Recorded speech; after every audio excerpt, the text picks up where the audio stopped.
If you have ever taught a student who constantly interrupts your class, who makes lesson tiring for you, in fact, the student does not want to participate and is trying to turn the lesson around. Every teacher has encountered this kind of student at some point, whether you're teaching in the physical classroom or on the online space, you are eventually going to meet this kind of student. So if you've encountered those kind of students that give you troubles or problems while you're teaching, then this video is for you. Hi, my name is Miss Blessing, and this is I Teach with Miss B. I teach teachers how to teach online, and I help you thrive and grow as a teacher. I know it's been a while since I did a video, so please click on the love, like, or subscribe button. Okay, just subscribe to my channel and watch videos that I have been doing so far. So today we're going to be talking about how to teach students without losing your patience. Yes, because sometimes there's just a thin line, and sometimes I've had an incident before in my head. I'll just be like, "You're just across. Just know that you're far away from me. Because if you were close to me, I would have just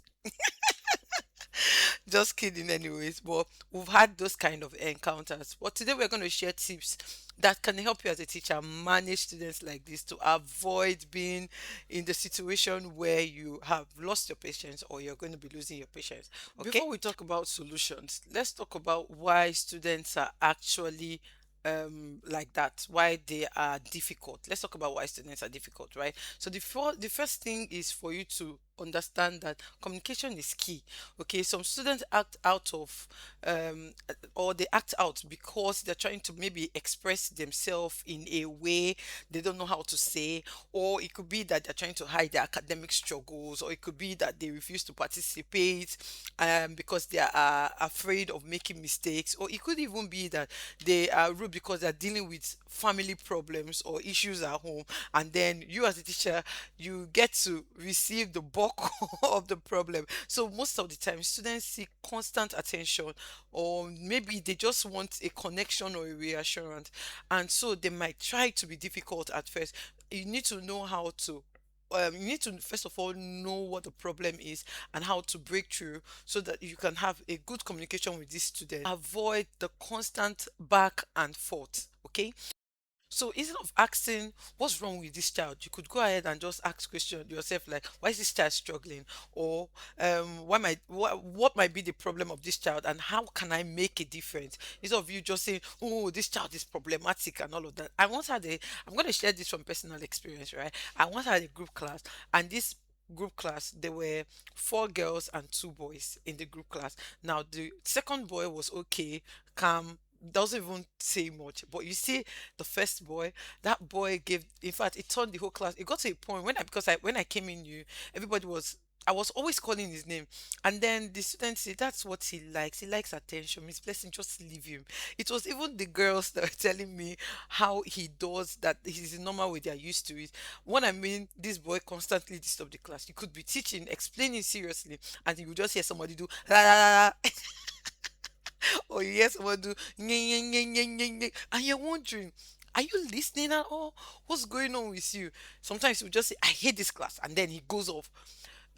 I had to reach out to my boss. She said that's how the boy is.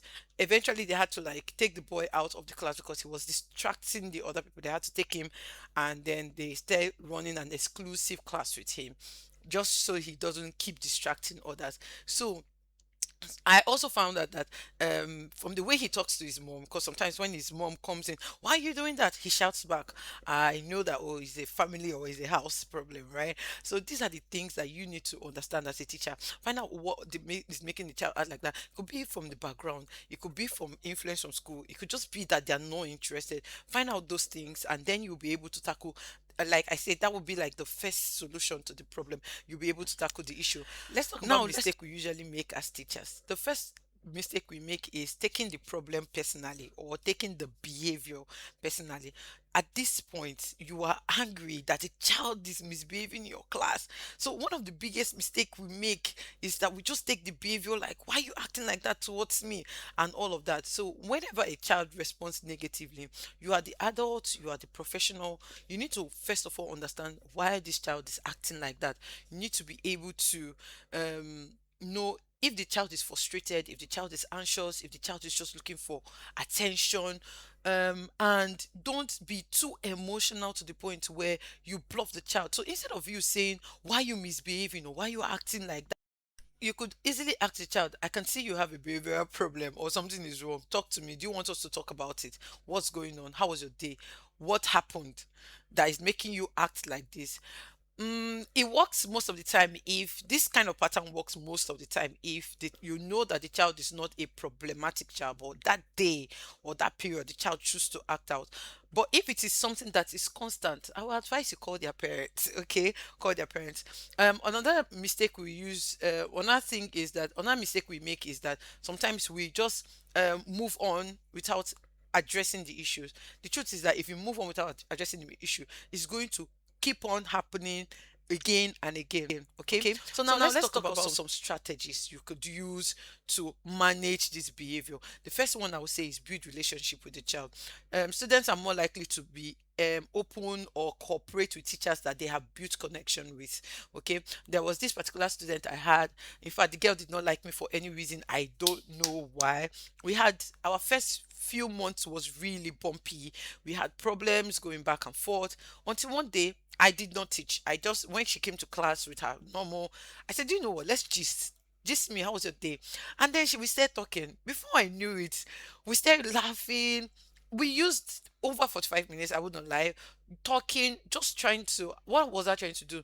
Let her know that I am her confidant. We can talk, we can relate. This, that day of doing that thing, just one day of doing that thing, opened us to a lot. Our class became easier, and then we're able to what's it called, connect better. So it is good for you to create a connection as a teacher. Create a connection with your student. It's going to help the relationship, and it's going to help the child learn better from, because students learn better from teachers they connect with. Okay, they learn better from teachers they connect. Another thing is, or the second strategy I will share with you is stay calm. Stay calm and consistent. The reason I'm laughing is because there's this particular student I have. He loves to test my boundary. In fact, he knows when he makes me angry, and he does it on purpose. And then when I keep quiet, he will not be like, "Miss, are you angry? Miss, talk to me. Miss Blessing, why are you not talking to me? I love to hear you talk. Miss." He loves to just what's it called? Rile you up so that you can talk. Why are you doing that? Why are you doing? So when I keep quiet, he now knows that, oh, he has overdone it. He'll now be like, "I'm so sorry, miss." So sometimes they will test your boundaries. They know what you can accept and what you cannot accept. Trust me, these children will test you. They will test you like no man's business. So they're going to test you a lot. So they want to see whether your expectation challenges or what they're doing is going to challenge your mood, is going to affect the class. So it is good from the beginning of your class, set clear boundaries, rules, and expectations. Sometimes just keep quiet. Silence is even the best answer for them. So avoid shouting, avoid the public harassment, because sometimes their parents might be listening. Avoid power story. "Oh, you don't want to do this, right? You think I'm playing, right?" Avoid the power struggle. Okay, the goal is not to win an argument, it's to guide the behavior. So most of the time, like I said, when I keep quiet, he realizes by himself that he has done something wrong, and then he apologizes. So you need to understand, you need to know when to stay calm, when to ask questions, when to guide the child. It's not a power tussle. You're not trying to drag power with the child. Okay, so these are the things. This is the second one. Just stay calm. Always stay calm. Okay, strategy number three is giving students a choice. So sometimes when I notice that my students are being difficult and they don't want to work or they don't want to do anything, I sometimes ask them to make a choice. Would you prefer to have a break for 5 minutes, or do a brain teaser, or I sometimes I give them choices. Okay, do you want to write, or you want to discuss about it? Sometimes when we do activity, right, we ask them, "Okay, can you write, or can you do your tasks?" And then you see them also can, sometimes instead of telling them to write or to type, let them discuss it with you. I think open communication or conversation helps a lot. So instead of saying, um instead of saying you must do your task now, you could actually say, would you like to complete this activity, either using a game or something? It's going to lighten up their mood. Remember, you're not spending a lot of time with them. You have max 1 hour, or if it's too much, 2 hours with a particular child. So do not try to make the lessons too um overwhelming for them. The fourth one I want to share is catching the students when they are being good. This is one very good thing I do. When the child, maybe a particular day, the child acts well, I'm like, you behave so well today. I'm so impressed. Whenever they do something good, give them up. See, they love appraisal. Appraise them, praise their efforts. Well done, good job. Okay, so again, you could also tell, I noticed how focused you were at school, in class today. That's nice. I wish you can be doing this every day. Just make them know that you appreciate the good, the good part. Just let them know that you appreciate the good part, their efforts in listening or their effort in doing their tasks. If they do their homework, let them know that, oh, you did very well. I'm happy you did the homework, even if you didn't get all, but I'm happy you tried, you made an attempt. Always praise their effort. I think it's another thing that is going to make them know that, okay, Miss Blessing appreciates me, so I have to behave. So there's even a particular student of mine. Whenever he behaves when I'm so impressed with you today. He say, please, can you tell my mom that you're impressed with me today? They love appraisal, so give it to them when due. Okay, okay. The truth is, no matter how good you are as a teacher, there are days that your patience will be tested by these children. So behavioral changes take time, relationship take time, growth take time. So takes time rather. So you are the one that is responsible to facilitate the how fast or how slow the relationship or the growth is going to be. So your role is just to be consistent, stay consistent, be firm, be supportive, okay, be committed, be firm, be supportive, be committed. And sometimes the student that actually disturbs you the most might end up being the one that loves you more. That's the truth. They'll end up being the one that love you more, or they're the ones that will give you the results, the best result that you've been looking forward to getting. Okay. This, like, for instance, I was talking about a particular student that when he roused me up, he'll not be like, Miss, you're not talking to me, Miss. Eventually he passed this exam. He told me that, Miss Blessing, you're the best teacher I have. Even when there was a period the mom was like, I'm going to change your teacher, she said, no, you can change any other one, but don't change Miss Blessing. But he disturbs me the most. Anytime it's time for his class, and his class is usually long, 1 hour 30 minutes. Whenever it's time for his class, I'll just be thinking, oh God, if I can go through this class today. So as a teacher, it is very important that you know how to handle behavior. It is very important that you know how to handle the impact that comes from difficult students. um just stay consistent and guide them through. Okay, guide them through. If you are new to this channel, please click on the like, subscribe and share button.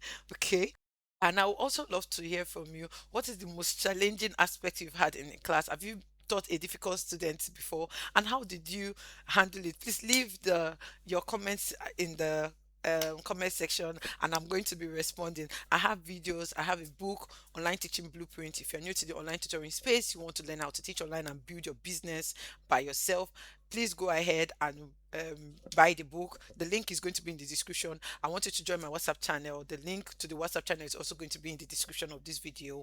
I also want you to be part of my community, or my membership, so you could also subscribe to be a member. I have perks for members. We recently concluded a training for English teachers. So if you're an English teacher, you want to teach and learn how to teach English and also teach exam students, in the elite membership, you will see the videos, the 3 days videos. It's like a full course. Trust me, really loaded. Please go ahead and click on it for me as well. Thank you for joining and thank you for watching. I have videos. Please click on the link, watch videos, and get yourself acquainted to know how to use the tools to teach online. Until I see you again in my next video, bye for now.